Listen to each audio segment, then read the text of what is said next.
So 2003-4 our mutual fund AUM was around 2 crore. बहुत सारे मैं देखता हूँ क्लाइंट से, बोला म्यूचुअल फंड में इन्वेस्ट करते हो, बोला नहीं मैं तो SIP करता हूँ। उनको अभी भी ये भी क्लियरिटी नहीं है कि SIP और म्यूचुअल फंड डिफरेंट नहीं है, एक ही है। डायरेक्ट इक्विटी में क्या है, रिसेंटली यंग जनरेशन आते हैं, 6 महीना 1 साल 2 साल रहते हैं FNO या जो भी फास्ट ट्रेड करते हैं, इधर स्टक हो गए तो फिर वो फ्रस्ट्रेट होके हमारे जैसे के पास ही आते हैं, भाई आप ही ये हमारा पोर्टफोलियो संभालो। क्लाइंट में आज की डेट में भी क्लाइंट में ऐसा है कि 4,500 रुपये मेरे निपॉन ग्रोथ फंड में एक NAV यूनिट में 5,000 में क्या आएगा मेरे को, 1.05 यूनिट्स आएगा, तो वो नहीं लेना। मेरे को 10 रुपये में कोई है तो बताओ। तो वो भी एक माइंड सेट है, लेकिन वो समझते नहीं है कि भाई 4,500 वाला भी सेम बढ़ेगा, अगर मार्केट बढ़ा तो ये 10 रुपये वाला भी सेम बढ़ेगा। और वो थोड़ा टाइम लग जाएगा पब्लिक को अभी भी समझने में, लेकिन वो एग्जिस्टिंग के बदले न्यू में अभी भी 50-60% पब्लिक ऐसा है जो 10 रुपीज़ वाला ही प्रीफर करते हैं NFOs। कैसे उन क्लाइंट को आप कन्विंस करते हो कि भी म्यूचुअल फंड में इन्वेस्ट करे, और वो बोलते हैं मेरे पास तो सेविंग बड़ा लिमिटेड है, 10-15% बच रहा है, तो उसको कैसे आप बताएंगे कि वेल्थ जर्नी क्या चीज़ है? तो आपको कभी ये मलाल रहा कि मैंने CA पूरा नहीं किया, उससे कुछ बेटर होता था? नहीं, डिग्री का इम्पैक्ट मेरे बिजनेस में और या मेरे को नहीं आया है उतना। तो आप इनडायरेक्टली MFDs के लिए कह रहे हो कि भाई ये जो ऑनलाइन दिख रहा है आपको, वो आपका कंपटीशन नहीं है, वो आपके लिए एक्विजिशन ला रहे हैं।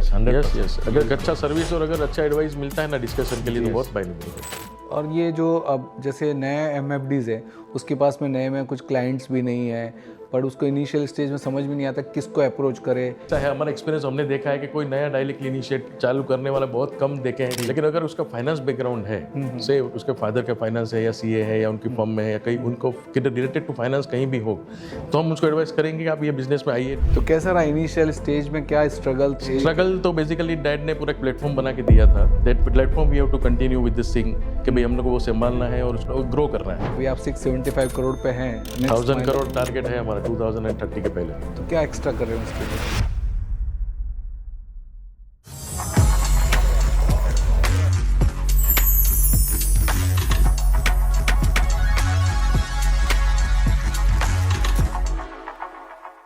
स्वागत है आपका billionaire code series powered by Nirmal Bang में। आज के जो हमारे गेस्ट हैं वो एक दमदार जोड़ी है। जोड़ी का मतलब सिर्फ साथ निभाना नहीं है। जब दो व्यक्ति एक ही वैल्यू के साथ में जुड़ते हैं तो वो 1 और 1 11 बनते हैं। 30 ईयर से इस मार्केट से जुड़े हुए हैं। उन्होंने इस मार्केट के हर उतार चढ़ाव को साथ में देखा है, क्लाइंट्स के इमोशंस को समझा है और साथ में उन्होंने मिलकर 675 करोड़ का AUM बनाया है। उनका नेक्स्ट टारगेट है 1000 करोड़ का। उनकी ये पार्टनरशिप इतनी स्ट्रांग है, कितने डिसएग्रीमेंट होते हैं, कितने एग्रीमेंट होते हैं, जानते हैं उनसे, उनकी कहानी उन्हीं की जुबानी। मिलते हैं यशेश जी एंड हर्षिल जी से। स्वागत है यशेश जी एंड हर्षिल जी आपका बिलियनर कोड सीरीज में। Thank you. सो सबसे पहले आप बताइए कैसे आपकी ये जर्नी स्टार्ट हुई? After graduation of 1994, I joined, actually I have done CA Inter and joined father business also since 1989. I was helping him, learning from him regarding equity market and all that thing. Then continuing with this part, this computerization came in India through Bolt, basically Bolt in BSc and NSC after 1995. So we are focusing mainly on broking, equity broking, and related to clients we are developing slowly by day or like that. And that continued part of mutual fund also started nearby 1995 by HDFC, Franklin, and UTI was there. But business was not so much big in that part, but broking business was too good. And then after 2001-2, we have started mutual fund focusing. After 2004, my father was expired and my brother, who joined me in 1998. So we together has developed this business with client relation and focusing on wealth creation of the clients. आज अब जैसे आप इतने सालों से हैं, तो आपको कोई ऐसा पीरियड या इनिशियल पीरियड में टफ लगा, आपको लगा यार ये क्या कर रहे हैं हम लोग, ये क्या ज़रूरत है, ब्रोकिंग ही ठीक चल रहा है, क्यों एडिशनल हम कर रहे हैं, मतलब, और कुछ ऐसा प्रॉब्लम्स आई या ऐसा माइंड में ऐसा ब्लॉक आया कि ये नहीं करना चाहिए? तो कैसा रहा इनिशियल स्टेज में, क्या स्ट्रगल थे? स्ट्रगल तो बेसिकली डैड ने पूरा प्लेटफॉर्म बना के दिया था, that platform we have to continue with this thing कि भाई हम लोग को वो संभालना है और उसको ग्रो करना है। सो 2003-4 our mutual fund AUM was around 2 crore. And now today we are more than 600 crore. So that's a journey which we are feeling that we have done very good with the clients, the support, trust, and focus in mind that we have to create wealth for them. That's our main focus on that part and our business. Growth of business we can say. Equity broking में हम तो थे, वो तो develop हो रहा था और हो ही रहा था, उसमें कोई इश्यू नहीं था, बट म्यूचुअल फंड डेवलप करने के लिए हम लोग को पहले के अवेयरनेस नहीं था, एमफी का कोई भी सपोर्ट नहीं था कि भाई हमने म्यूचुअल फंड सही है या म्यूचुअल फंड का सब खाली ऐड देखते थे, भाई ये स्कीम आ रही है, NFP वाली ये स्कीम आ रही है, तो पर्सनली जाके मेरे को बहुत जगह जाना पड़ता, मिलने थे, हम क्लाइंट को मिलते थे, म्यूचुअल फंड में थोड़ा पार्क करो, डाइवर्सिफाइड करो, वो भी इक्विटी में ही डाल रहे हैं। आप सब इक्विटी करोगे तो आप पहुंच नहीं पाओगे, आपको इतना नॉलेज और रिसर्च या टाइम नहीं दे पाओगे। तो rather you go for mutual fund schemes जहाँ पर आपको लॉन्ग टर्म वेल्थ क्रिएशन होगा, प्लस आपको उसको पेशेंस होगा और आपको जब भी चाहिए तभी आप 2 दिन 3 दिन में पैसा निकाल पाते हो। तो वो एक इनिशियल स्टेज में थोड़ा रश और सब मीटिंग्स और सब करके सेट करने के लिए टाइम लग गया था, 5-1 साल 6 साल। फिर स्लोली स्लोली सब पब्लिक को समझ में आ गया कि नहीं, म्यूचुअल फंड इज फ्यूचर। सो फिर हम लोग का सपोर्ट और उनका मनी वेल्थ क्रिएशन का गोल वो काम कर गया। तो जो अब आप जैसे ये 600 करोड़ आ गए, आज आप जिस स्टेज पे हैं और जब इनिशियल स्टेज पे अब 2 करोड़ था, तो जो बीच का जर्नी है, तो उसमें आप जैसे क्लाइंट्स को, नया क्लाइंट है उसको किस तरह से आप एक, मुझे समझ लीजिए मेरे को आपको पिच करना है, आप मुझे किस तरह से पिच करेंगे और किस तरह से नए क्लाइंट को कन्वर्ट करते थे? बेसिकली क्लाइंट्स को हम कन्वर्ट करते थे, पहले इक्विटी ब्रोकिंग के लिए आते थे, तो उसको हम बोलते थे कि आप डाइवर्सिफाइड करो इन्वेस्टमेंट, आपका गोल क्या है, आपके एज के हिसाब से हम उनको सजेस्ट करते थे कि भाई आपका म्यूचुअल फंड में थोड़ा थोड़ा पार्क करो, लाइक SIP से स्टार्ट करो या लमसम पार्क करो। और फिर उनको बताते कि जब इक्विटीज़ में अगर बहुत कुछ रैली मिल गई और बढ़ जाता है तो वो पीपल आर आस्किंग भाई हम लोग सेल करें, अच्छा प्रॉफिट मिल रहा है। सो इसे जनरली हम लोग का एक क्राइटेरिया है कि भाई आप इक्विटी मत सेल करो।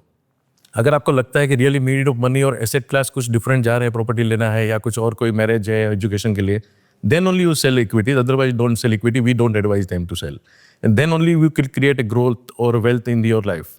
तो वो एक अच्छा था कि पब्लिक हमारे पास आती थी, समझती थी और उसके हिसाब से वो इन्वेस्टमेंट करके आज भी हमारे पास सब क्लाइंट्स टिक है।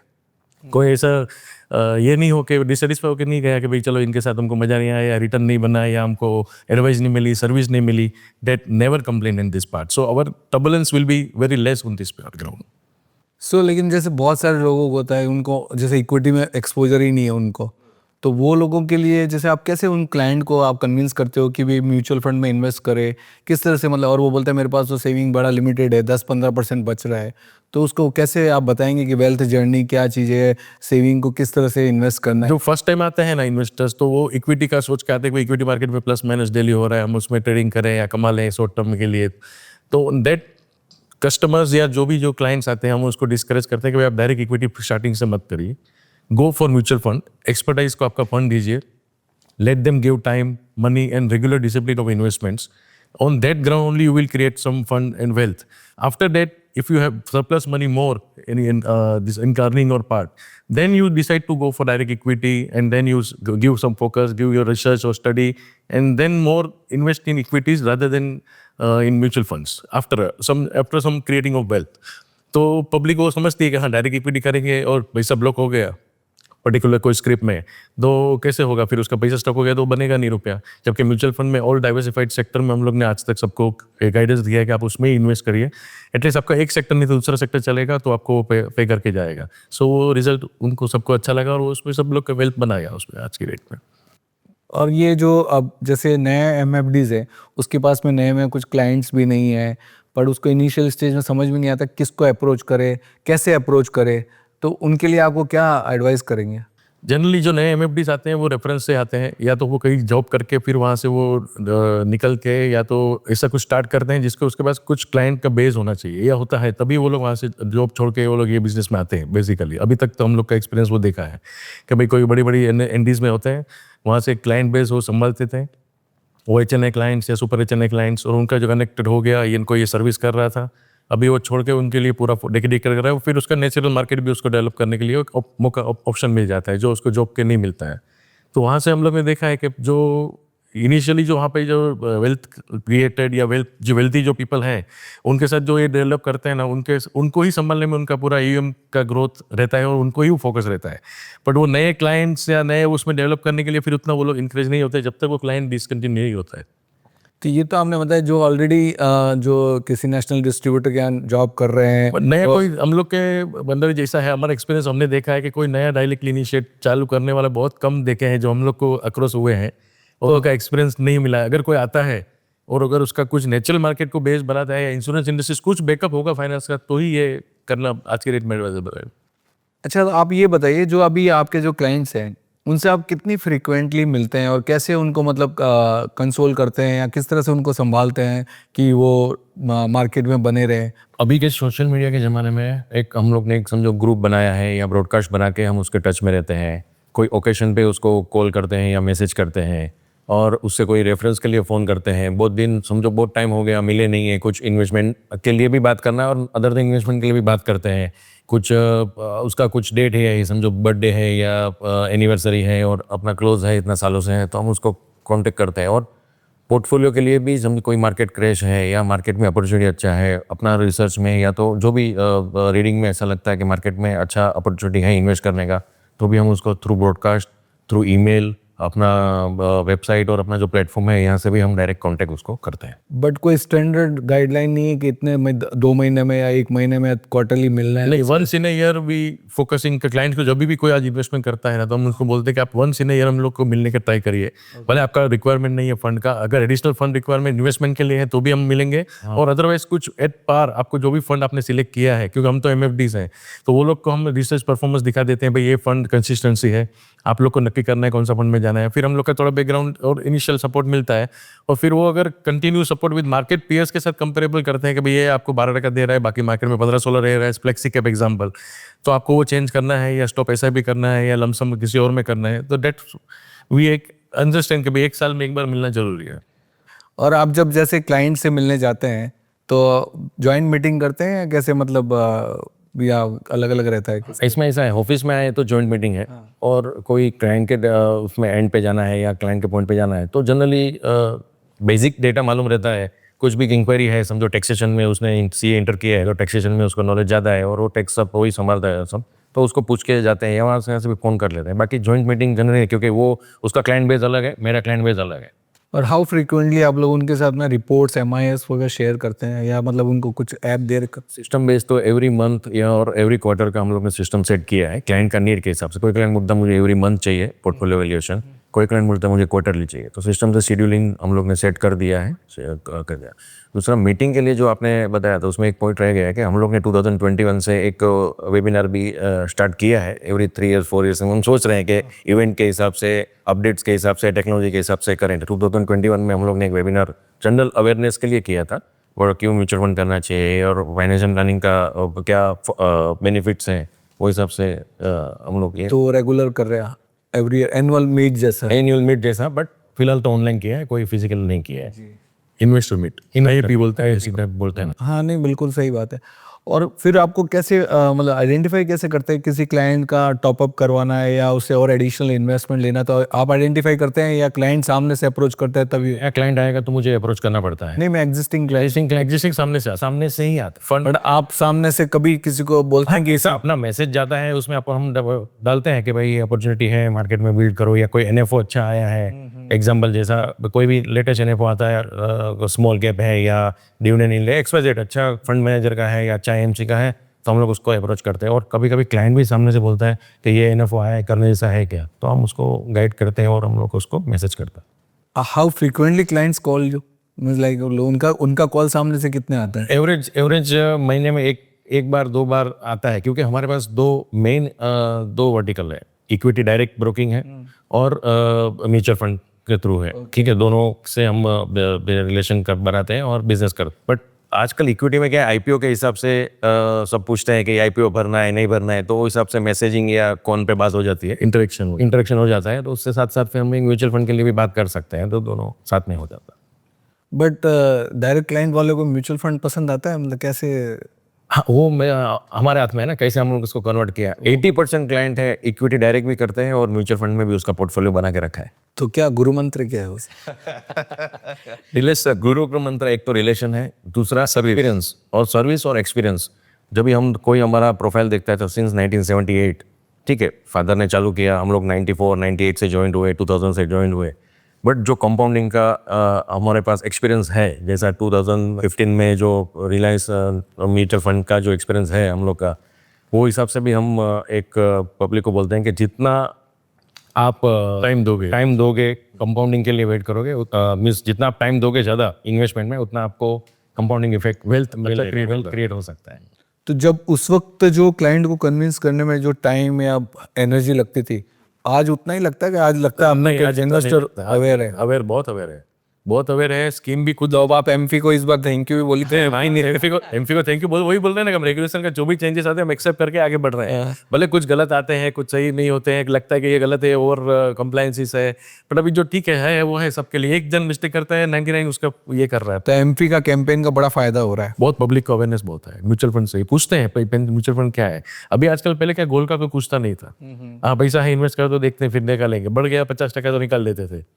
बट आपको लगता है जैसे अभी बहुत सारे मैं देखता हूँ क्लाइंट से, बोला म्यूचुअल फंड में इन्वेस्ट करते, बोला नहीं मैं तो एसआईपी करता हूँ। उनको अभी भी ये भी क्लियरिटी नहीं है कि एसआईपी और म्यूचुअल फंड डिफरेंट नहीं है, एक ही है। एसआईपी क्या है, जनरली जो सैलरी क्लास पब्लिक स्टार्ट होती है ना, वो लोग को सैलरी वाले को हम एसआईपी ही फोकस करवाने के लिए बोलते हैं कि आप एसआईपी करिए, क्योंकि आपका सिस्टमेटिकली इन्वेस्टमेंट होगा जब भी आपका सैलरी कंटिन्यू होगा, आपका वो एक डिसिप्लिनरी इन्वेस्टमेंट हो जाएगा। और बिजनेसमैन जो है या सेल्फ एम्प्लॉयड लोग हैं, वो लोग को पास क्या रहता है, फिक्स इनकम नहीं होता है। आगे लमसम इन्वेस्ट कर दिया, फिर जरूरत पड़ेगा तो देखेंगे, अभी डाल दिए, तो वो एक दो अपने पास क्लाइंट के बेस है। कुछ सैलरीड वाले हैं जिसको हम टोटली एसआईपी फोकस करते हैं, और जो सेल्फ एम्प्लॉयड है उनको हम बोलते हैं कि आप एसटीपी करिए, बैंक में पैसा रख दीजिए, वहाँ से एसटीपी करिए, उसको टच मत करिए, तो आपको एक रुपये एवरेजिंग का फायदा मिल जाएगा। बट वो ओवरऑल पीरियड ऑफ देखा हमने 5 साल 10 साल में कुछ ज़्यादा डिफरेंस मिलता नहीं है, तो फिर जैसा पैसा है वैसा इन्वेस्ट करा देता है। और फंड सिलेक्शन वगैरह कैसे करते हैं आप, मतलब कोई रिसर्च इन हाउस है आपका, एक किस तरह से?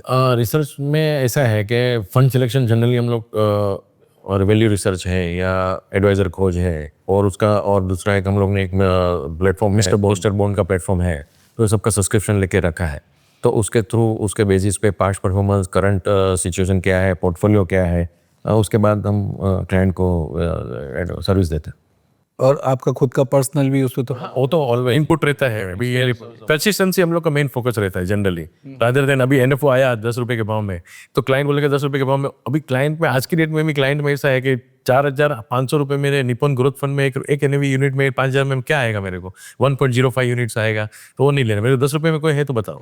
तो वो भी एक माइंड सेट है, लेकिन वो समझते नहीं है कि भाई 4,500 वाला भी सेम बढ़ेगा, अगर मार्केट बढ़ा तो ये 10 रुपए वाला भी सेम बढ़ेगा। और वो थोड़ा टाइम लग जाएगा पब्लिक को अभी भी समझने में, लेकिन वो एग्जिस्टिंग के बदले न्यू में अभी भी 50-60% पब्लिक ऐसा है जो 10 रुपीज वाला ही प्रीफर करते हैं एनएफओस। अब आप दोनों जैसे भाई हैं, अलग अलग फील्ड संभाल लेते हैं, आप जैसे फ्रंट एंड देखते हैं या बैक एंड देख लेते हैं, तो अब जो सिंगल एमएफडीज हैं तो उनके लिए आपको क्या, उनको एक ऐसा ही एक ब्रदर नहीं है सपोज, तो उनको एक पार्टनर वर्किंग रखना चाहिए या स्टाफ रखना चाहिए, या वो वन मैन शो है चल रहा है वो सही है? मतलब इसमें कितना आपको लगता है कि ये आप एक दूसरे से 1 और 1 11 हो रहे हैं, या आपको लगता है नहीं ये अकेला भी चल सकता है? अकेला चलना तो आज की डेट में मुश्किल है, डेफिनेटली टेक्नोलॉजी ड्रिवन है मार्केट। मतलब भाई बैठा है इसलिए बोल रहे हैं? नहीं वो तो एनी टाइम बैठा ही हो गया, बट मेरा ऐसा है कि टेक्नोलॉजी ड्रिवन मार्केट है, अकेले से पहुंचना बहुत मुश्किल है। अगर बाहर का भी काम करो, कंप्लायंस भी देखो, और अगर आप बैकएंड भी देखो, तो then it is very difficult to reach approach all the clients, और ग्रोथ इतना लिमिटेड हो जाएगा।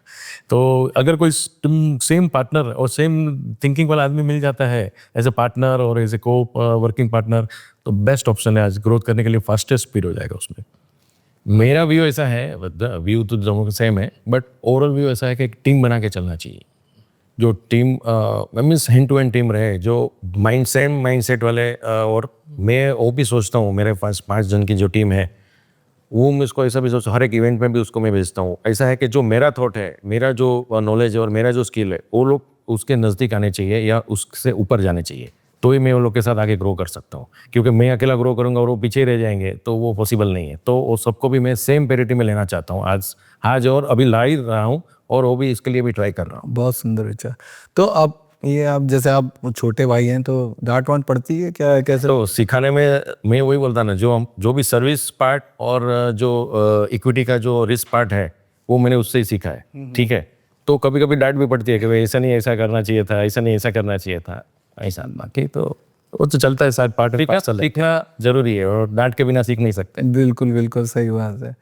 तो आपको कभी ये मलाल रहा कि मैंने सीए पूरा नहीं किया, उससे कुछ बेटर होता था, या कुछ आपको लगता है कि डिग्री का कोई इतना इम्पैक्ट नहीं आता? डिग्री का इम्पैक्ट मेरे बिजनेस में और या मेरे को नहीं आया उतना, क्योंकि मैंने सीए 1.5 ईयर किया, टोटल ऑल द सेक्टर्स का मैंने ऑडिट किया। मेरे को लकीली मेरे अंकल थे जो मेरे को सब जगह ऑडिट पे और एक्सपीरियंस मिला, प्लस पर्सनल सैलरी कॉम्पिटिशंस, वो सब मेरे को जो सीखना था मैंने बेसिकली सीख लिया इन बिटवीन द। आज की डेट में भी मैं टैक्सेशन में बहुत ज़्यादा मतलब एक खुद का इंटरेस्ट से मैं ध्यान रखता हूँ, नॉलेज बढ़ा रहा हूँ। पर ऐसा नहीं है कि मैं आज आपका रिटर्न फाइल करके फाइनलाइज कर सकूँ, क्योंकि वो प्रैक्टिसिंग नहीं रहा। बट टैक्सेशन में किधर इन बिटवीन द लाइन कहाँ पे लूपहोल्स है, कहाँ पे अपने को उसका एडवांटेज लेना चाहिए, वो ज़्यादा ध्यान दे सकता हूँ। सो डिग्री नहीं की लेकिन आपने पूरा काम पूरा एक्सपीरियंस हो गया ना, अभी 20 ईयर्स हो गए, ऑलमोस्ट 30 ईयर्स होने। सो आप उनके लिए जो लोग का डिग्री नहीं है बट अपने आप को लगे रहे, नॉलेज को एनहांस करते रहे, अपग्रेड करें अपने आप को। सो लेकिन जैसे अभी नेक्स्ट 5 साल में हम देख रहे हैं कि एमएफडीज की ज़रूरत है, 10 लाख से ज़्यादा एमएफडीज चाहिए और हमारा मेन ऑब्जेक्टिव बनाने सीरीज़ का वही है कि नए एमएफडीज को हम प्रेरित करें।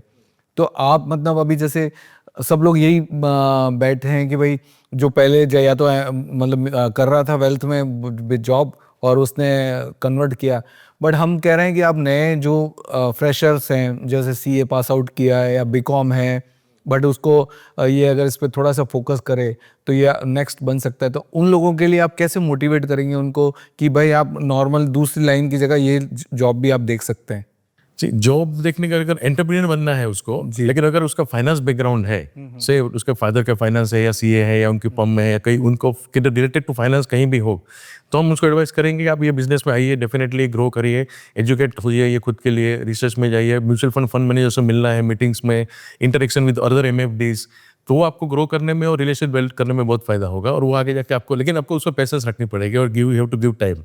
बहुत बढ़िया। तो आप ये कहना चाह रहे हैं कि भाई आप दूसरे एमएफडी से मिलिए, उनसे सलाह इंटरेक्ट करिए। हाँ, तो ये हमारा पर्पस वही है ताकि एमएफडी से वो ना मिल पा रहे तो हमारे थ्रू मिले। नहीं मिस। ये क्लाइंट साइड से और अगर आप ये जैसे एएमसी साइड से कैसे रहता है आपका, उनसे इंटरेक्शन वगैरह कैसे रहता है, कैसे सिलेक्शन करते हैं आप, फंड मैनेजर के बारे में कैसे थॉट्स बनाते हैं? अभी सालों का एक्सपीरियंस है, तो एएमसीज का हमारा मीटिंग इंटरेक्शन होता रहता है, महीने 2 महीने में एक बार उनका जो फंड मैनेजर के साथ में, प्लस उनका फंड का जनरल मीटिंग होती है, उसमें हम जाते हैं, बोर्ड रूम मीटिंग में जाते हैं, अपडेट होता है हमको क्या है उनका व्यू है, क्या सेक्टर पे उन लोग का क्या फोकस है, 3 महीना 6 महीना फास्ट परफॉर्मेंस, आगे का उनका कन्विक्शन क्या है मार्केट के लिए, वो सब उसके ऊपर से अपना नॉलेज ग्रो करके फिर हम क्लाइंट के साथ डिस्कस करते हैं, फिर उनको बोलते हैं कि भाई ये फंड आप जाना चाहिए, क्यों जाना चाहिए, तो उनका ये रीज़न भी है, देखो भाई 1 3 5 ईयर्स का एक्सपीरियंस है, कंसिस्टेंट परफॉर्मेंस है, अगर वो बिजनेस अच्छा दे रहा है और ग्रो कर रहा है उसका ये वैल्यू, तो फिर क्लाइंट भी जनरली हेजिटेट नहीं होते हैं।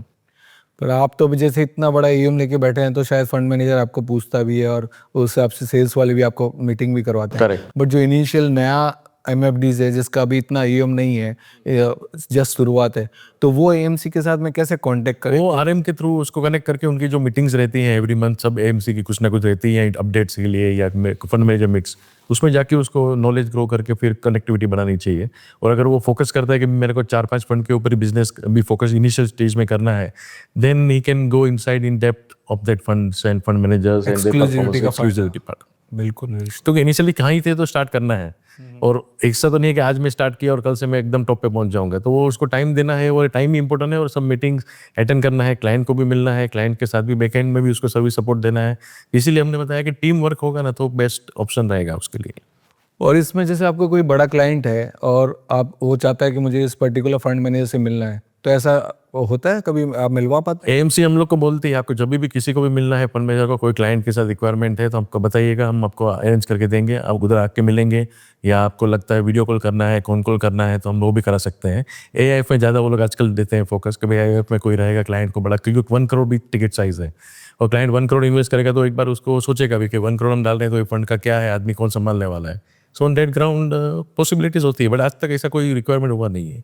और आपको लगता है ऐसी मीटिंग से कन्वर्शन रेट बढ़ जाती है? कन्वर्जन तो हुआ रहता है उसके दिमाग में, क्योंकि हम लोग से बात हुई हम लोग ने उसको किया होगा कि आप ये सोच सकते हैं एक अलग allocation of your funds and diversified of your investments, तो वो माइंडसेट है उसका। बट पर्टिकुलरली अगर समझो एग्जांपल दें कि भाई हम एएफ में फ्रैंकलिन में हम जाते हैं, तो ये एएफ का ये आदमी दिखने वाला है, तो वो ही करेगा, तो उसके साथ कुछ बात करना है, तो वो लगता है उसको करना चाहिए, तो वो पूछता है कि हाँ ठीक है चलो एक बार बात कर लेते हैं। हम लोग ज़्यादा फोर्स करते हैं तो कोटक में है, तो कोटक में नीलेश भाई बोलते हैं कभी भी आपको चाहिए तो हम लोग आपको इंटरेक्शन कर देंगे, तो उन लोग को भी अच्छा लगता है कि भाई हाँ नीलेश भाई से बात हुआ, तो ये कॉन्फिडेंस उसमें बहुत बढ़ जाता है। सो ये ओवर द पीरियड आप इतने सालों से हैं सिस्टम में, तो क्या आपको चेंजेस दिख रहे हैं? कितने पॉजिटिव हैं, कितने नेगेटिव्स हैं? मतलब आपको इंडस्ट्री को ग्रो करते हुए आपने बचपन से देखा एक तरह से, मतलब उसको तो आपको क्या लग रहा है, क्या मतलब चेंजेस आ रहे हैं, और आपने अपने आप को उसको कितना अडॉप्ट किया है, और आपको फ्यूचर क्या लगता है नेक्स्ट 10 साल में क्या और होने वाला है?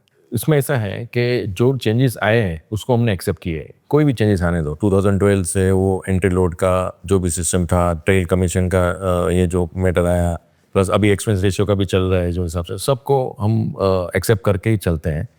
कोई भी ये जो कंप्लायंस है या जो रेगुलेटर से जो भी चेंजेस आते हैं उसको हमने एक्सेप्ट किया है। एक्सेप्ट करने के बाद उसमें देखते हैं क्या पॉसिबिलिटी है, तो वो हिसाब से हम ग्रो करते हैं। मेन फोकस है क्लाइंट को एजुकेट करके उसका इन्वेस्टमेंट म्यूचुअल फंड के थ्रू स्टार्ट करना और वेल्थ क्रिएट करना है। तो ये सब तो ऑब्स्टेकल्स और ये सब ऑब्जेक्शन तो आते ही रहेंगे। बट उससे बिजनेस पे इम्पैक्ट आया है, बिजनेस ग्रो हुआ है, जितने भी नए कंप्लाइंस आते हैं, नई चीजें रेगुलेशन आने से आपको क्या लगता है? मेरा पर्सनल एक्सपीरियंस ऐसा है और हम लोग का पर्सनल एक्सपीरियंस ऐसा है कि उससे बिजनेस ग्रो हुआ है बिल्कुल। 100%। वॉल्यूम बढ़ा है। वॉल्यूम बढ़ा है। और नेक्स्ट 10 इयर्स क्या देख रहे हैं? Next 10 years only mutual fund, grow with only mutual fund. Yes, तो मतलब ब्रोकिंग से ज़्यादा आपको इसमें ज़्यादा वो लग रहा है? डाउन द लाइन ये आएगा। ब्रोकिंग से पहले ब्रोकिंग मेजर इनकम थी, आज 75% म्यूचुअल फंड इनकम हो गई और 20% ब्रोकिंग पे आ गए because of diversification, because of fast performance और सब एवरीथिंग मींस जो भी जो हिसाब से कंप्लायंस है, जो हिसाब देखें भाई, पब्लिक और इन्वेस्टर्स का भी क्या है, बहुत डायरेक्ट इक्विटी में अभी थोड़ा फोकसिंग कम करते हैं और एक्सपर्टाइज में म्यूचुअल फंड में डाइवर्सिफाइड में ज़्यादा वो लोग फोकस करने लगे हैं। आजकल इक्विटी में 1 year में जो अपन स्टॉक लेके होल्ड करते हैं, हम लोग का तो वही सिस्टम पे, हम लोग वही एडवाइस जनरली करते थे कि इक्विटी लो और स्टे टाइट, कुछ दिखना नहीं है। बट अभी म्यूचुअल फंड में पब्लिक वो कर रही है कि भाई 1 साल में 20% 15% रिटर्न मिला, चलो एग्जिट करो, दूसरा फंड में डालो। तो आजकल वो ज़्यादा इन्वेस्टर अवेयरनेस हो गया है, मतलब मोर नॉलेज और मोर एक्सपीरियंस। डायरेक्ट इक्विटी में क्या है, रिसेंटली यंग जनरेशन आते हैं, 6 महीना 1 साल 2 साल रहते हैं, एफएनओ या जो भी फास्ट ट्रेड करते हैं कि तो स्टक हो गए, तो फिर वो फ्रस्ट्रेट होके हमारे जैसे के पास ही आते हैं, भाई आप ही ये हमारा पोर्टफोलियो संभालो और हमें आप ही हमको सर्विस दो और सपोर्ट दो। ये लास्ट 1.5 साल का मेरा एक्सपीरियंस है। करीब 85 to 100 क्लाइंट्स नए ऐड किए हैं because of this mess. Direct जाते हैं, डायरेक्ट ऑनलाइन ऐप वाले जो अकाउंट वाले हैं जो, तो आप इनडायरेक्टली एमएफडीज के लिए कह रहे हो कि भाई ये जो ऑनलाइन दिख रहा है आपको, वो आपका कंपटीशन नहीं है, वो आपके लिए एक्विजिशन ला रहे हैं। 100%। अल्टीमेटली वो क्लाइंट आपका ही है। 100%। अगर अच्छा सर्विस और अगर अच्छा एडवाइस मिलता है ना डिस्कशन के लिए, तो बहुत बेनिफिट है। और क्या लगता है आपको, फ्यूचर जो नई जनरेशन है वो कितना इसको और ज़्यादा अडॉप्ट करेगी? और क्या लगता है आपको, ये जैसे अभी 70-80 लाख करोड़ हो गया है AUM, तो ये डबल होने में यहाँ से कितना टाइम है? एमफी और सेबी और गवर्नमेंट फाइनेंस मिनिस्ट्री वो लोग तो सब इम्पोर्ट करते हैं कि भाई ये 300 लाख करोड़ की इंडस्ट्री होनी चाहिए अगले 10 साल में। हम लोग करते हैं कि चलो भाई 100 लाख करोड़ भी हो गई है 2030 तक, तो भी अपना ग्रोथ भी होगा और अवेयरनेस के हिसाब से people are more chasing on SIPs nowadays rather than lump sum. कि लमसम में आज डाल दिया और फिर मार्केट क्रैश हुआ या एकदम बढ़ गया तो अपना अपॉर्चुनिटी चला जाता है, या फिर निकाल तो पाते नहीं हम लोग। 1 साल है, 3 साल है, 5 साल है, वो व्यू के हिसाब से। तो वो एक एडवांटेज मिल गया कि भाई चलो आपका आज इन्वेस्ट किया है और हम लोग को 3 साल 5 साल रुकना है, तो अपने को ये SIP और STP रूट बहुत अच्छा लगा। और जो मिड एज जो 60 के आसपास जो आते हैं पब्लिक, पूरा जिंदगी कमा के रखा है बट इन्वेस्ट उतना नहीं हुआ, वो लमसम लेके आते हैं, तो हम उसको SWP मोड़ देते हैं कि भाई आप SWP करिए, बैंक में 6% पे आप टैक्सेबल पर रख रहे हो, उससे अच्छा आप इधर रखे हो 6% 7% पे SWP विड्रॉ कर लो, आपको सेम रेगुलर पैसा मिलते जाएगा। तो उसमें वो लोग बहुत हैप्पी है और बहुत ही अच्छा इन्वेस्टमेंट का उसमें डिमांड है। वो हिसाब से म्यूचुअल फंड का जो ग्रोथ का जो अपना टारगेट है कि मीन्स हम लोग का खुद का भी 100,000 करोड़ का है, प्लस इंडस्ट्री का है ये, तो मल्टीपल ऑप्शन मिलते हैं, SIP, लमसम, STP, SWP। तो एनी टाइप ऑफ इन्वेस्टर हम इसको स्विच कर सकते हैं। कर सकते हैं। और अभी आपका क्या लग रहा है, आप कितना नेक्स्ट माइलस्टोन क्या है? अभी आप 675 करोड़ पे हैं, 1000 करोड़ टारगेट है हमारा 2030 के पहले। तो क्या एक्स्ट्रा कर रहे हैं उसके लिए? Expansion of meeting and referrals बहुत ज़्यादा आते हैं कि जे आज आपने लिया, आपने रिलेटिव्स में आपने दिया, उनके थ्रू उनका रिलेटिव्स, वही से चेन ऑफ बढ़ रहा है अकाउंट्स। दूसरा टीम बढ़ाने का हम लोग का सबसे बड़ा प्लान है, टीम बढ़ाना है हमें। जितना टीम बढ़ेगी उतना ग्रो करेंगे। तो आप जो टीम बढ़ाने की बोल रहे हैं, अगर कोई नया MFDs आपके पास में आके सीखना चाहे एज ए इंटर्नशिप और या, तो आप यस वेलकम। हम लोग बहुत जन को हम लोग इक्विटी सिखा चुके हैं और MFD में भी आज हम ऑफिस में आते ही रहते हैं सीखने के लिए। मतलब यंग जनरेशन आता है, नो डाउट जी, यंग लोग। बहुत अच्छा लगा आप लोगों से मिलके, और आपने जो इतनी सारी बारीकियां से बताया इस बिज़नेस के बारे में, और नए MFDs को मुझे लगता है बहुत प्रेरित करेगा, और इस इंडस्ट्री में नए MFDs जुड़ेंगे। और आप तो दे ही रहे हैं इंटर्नशिप भी, मैं बोलूँगा जिसको भी जाना है आपसे contact. Definitely yes. Thank you very much. और ये सीरीज़ के बारे में आपको क्या लगता है, कैसा है इनिशिएटिव, कुछ इसके बारे में? अच्छा है कि अपॉर्चुनिटी आपने दी हमको भी समझ में आया कि ये भी है, और आप लोग ने हम पे फोकस किया MFD पे, जो आज तक कोई नहीं किया है। तो भंडारी जी उसके लिए आपको थैंक यू वेरी मच, तहे दिल से शुक्रिया। निर्मल बंक सिक्योरिटी से तो इनिशिएट किया ही है, बट आपने हमको कनेक्ट करके ये निर्मल बंक के प्लेटफॉर्म के थ्रू किया, तो वो जरा ज़्यादा ये हो गया। बहुत अच्छा लगा आपसे बात करके, और मुझे लगता है आपकी ये कहानी से काफ़ी चीज़ें उनके जो विचार हैं उनको बारे में जानना चाह रहे हैं उनके, ताकि उनको सॉल्यूशन मिलेगा और वो आगे प्रोग्रेस करेंगे और मोटिवेट होंगे। Thank you very much. Thank you.